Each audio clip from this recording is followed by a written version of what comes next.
What's the future of people of color and African-American representation in media? I think you have to break it down into different levels. When looking at Black people being represented on screen, Black Americans represented on screen, Black people represented on screen, you have to break it down into what's happening behind the camera, what's happening in front of the camera, what's happening in the boardrooms that control the world of cameras. Because those are all the pieces that define the world that we live in. And I think you can operate with a bit of nuance in this world, which people often don't enjoy because it is more difficult. I think we have to say that as Black creatives and as Black creators, we have an obligation to our own to create our stories. And again, it's not about saying, hey, white people, you're excluded. It's about saying, no, hey, let's take pride in telling our stories the same way for so long Hollywood and its original creators took pride in telling their stories. Mm-hmm. Just tell a story. The other part of it, though, has to acknowledge that there is a gate and there are gatekeepers. And those people have to give you the opportunity. So, you know, in many ways, you can create as much as you want to create. You can work within the parameters that you can work within. But I think Hollywood as a whole, you know, from the boardrooms through to the directors and the filmmakers and the writers, et cetera, they also have to realize that there is an opportunity to grow. You know, for so long, people have made it seem like it's charity. Why don't you put Black people in your TV show?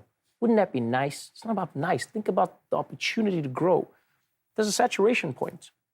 At some point, people have seen every white story. Every single white story out there. Every white story. They've seen it. And then a movie like Black Panther comes and people are like, there's something different about this movie. I can't put my finger on it, but there's something different about it. You can't put your finger on it? I don't know what it is. It was the freshest Marvel movie in a long time. You really can't put your finger on it? Really? And I think that's all it is. It's just like finding original stories, you know? And it's the same thing that's happening in Hollywood with regards to women. Let women write stories. Let women tell their stories. It doesn't just have to be some guy who's writing a story about like, oh, she was beautiful, but she didn't know it until a guy discovered it for her. Why not just have a woman tell an authentic story? You know, and you see it with beautiful films like Lady Bird, and you see it with beautiful Black films written by guys like Ryan Coogler. You know, you see people like Ava DuVernay pushing storytelling in a different direction. And what you realize is it's not a Black movie. It's not a Black story. It's a story. It's a movie. And there are Black people who are the characters in it. And that appeals to anyone. What story are you hoping to convey with your Born a Crime film based on your book? Well, the hardest thing is trying to find a way to distill a book into a movie. Because, I mean, we all know the phrase, the book was better. Yeah. You know, so how do I distill 20-odd years into less than 2 hours? That's going to be the biggest challenge. The main thing I think I want to convey in the movie, though, is a story. So the key will be figuring out how do I tell the story of a mother and son whose love exists in a world where it shouldn't, and how do I tell the story of a country that is existing even though it shouldn't? You know, because in many ways, South Africa is a story of impossibilities.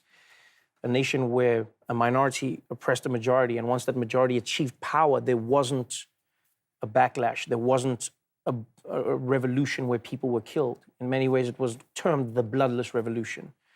And so how do you tell that story, and how do you tell the story on a macro level as well, where you look at these people, their family, the community and the country that they grew up in, and how it all, I guess, culminated in this guy that you're speaking to right now and many people like me living in the world. Is it hard to relinquish control to the writers, being that it's your real life and they might want to just spice it up a little bit? I don't know if you can spice up my life, I'll be honest with you. Yeah, I would be interested to see how you try and spice it up. I only realized how crazy my life was when I wrote the book about my life.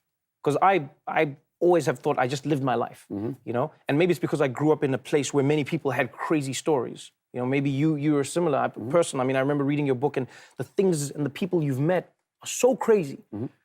But there are people out there who've lived, you know, really just sanitized lives. So to them, your life is crazy. But there are many people who'll be like, Charlamagne, what are you talking about? You lived a crazy life.